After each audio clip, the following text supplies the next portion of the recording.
thousands of students protest in China, facing off with riot police. Did they actually win?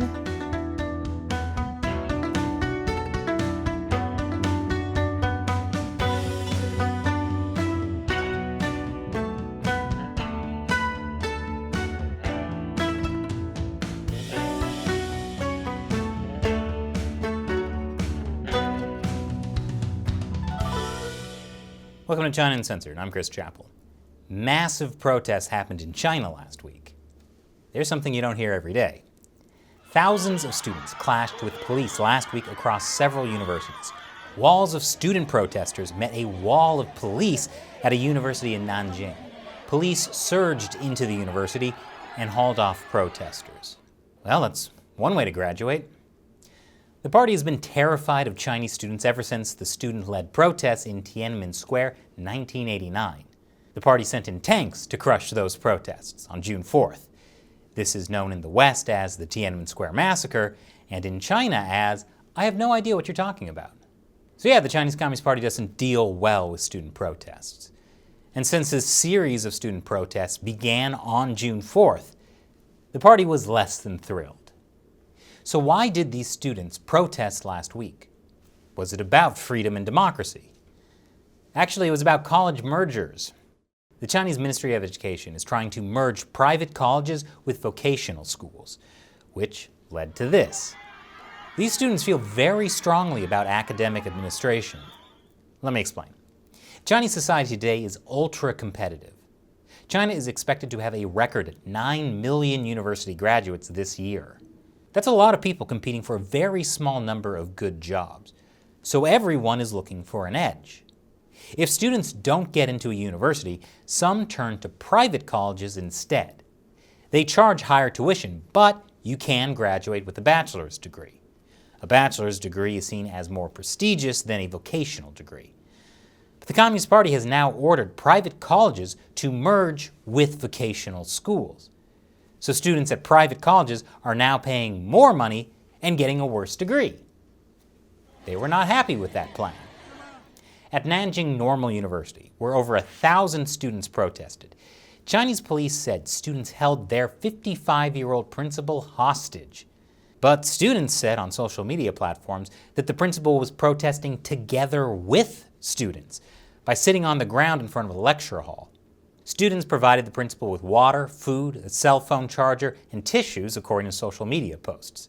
Wait, are you saying that Chinese police would lie about the students to justify their own actions? Hard to believe. The backlash got so bad, some provinces suspended the college merger plan. Though the protesters who camped out at Nanjing University weren't told about that until after police attacked them with batons and pepper spray. So on the surface, the students have won. The college merger plan has been suspended, for now. But it's likely that Chinese officials just don't want any trouble ahead of the Communist Party's 100-year anniversary in July. Once that's over, the party's retaliation against these student protesters will likely begin. Now, the interesting thing about this story is that all these students have gone through decades of what China calls patriotic education.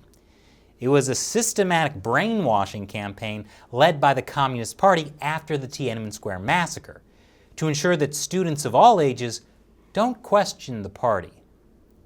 I'm sure most of these students never even heard of the Tiananmen Square Massacre and were completely oblivious to the anniversary they unintentionally commemorated. So it must have been a shock to them when their reasonable concerns were met with violence from the police. The Communist Party gave the Chinese people a Faustian bargain.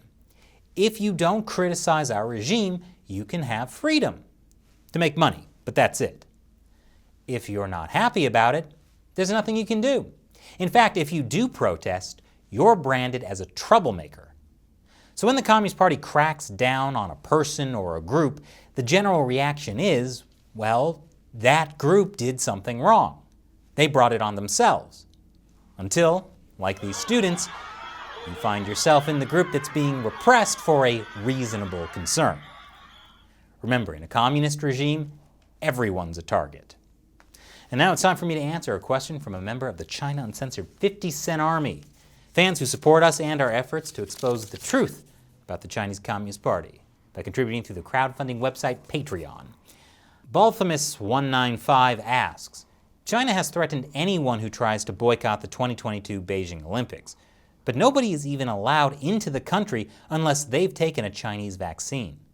I doubt many athletes care that much about the boycott, but I don't think they'd be willing to get the Chinese vaccine, especially if they've already been vaccinated. So will China back down on this requirement for entry? That's a really interesting question. The Olympics really matter to the Chinese Communist Party. That's why they're freaked out by any international calls for a boycott. But China is also using the Olympics for its vaccine diplomacy. They've offered Chinese vaccines for this year's Tokyo Olympics and next year's Beijing Olympics. And the International Olympics Committee was like, thank you so much, that's such a great idea. Japan, however, said, no, thank you.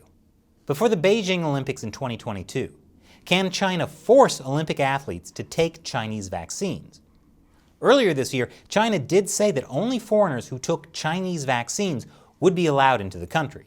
But according to an embassy statement in April, U.S. citizens who have taken U.S. vaccines can now enter China as well.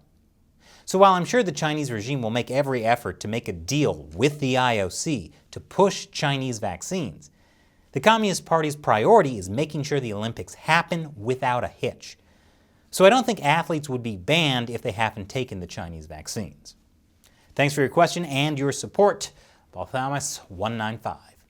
And a big thank you to everyone who supports China Uncensored on Patreon. We could not do this show without you. So thank you for joining us in the fight to expose the Chinese Communist Party to the world. If you're interested in joining, head over to patreon.com/China Uncensored. You'll get a bunch of cool perks, including the chance to have me answer your question on the show. Once again, I'm Chris Chappell. See you next time.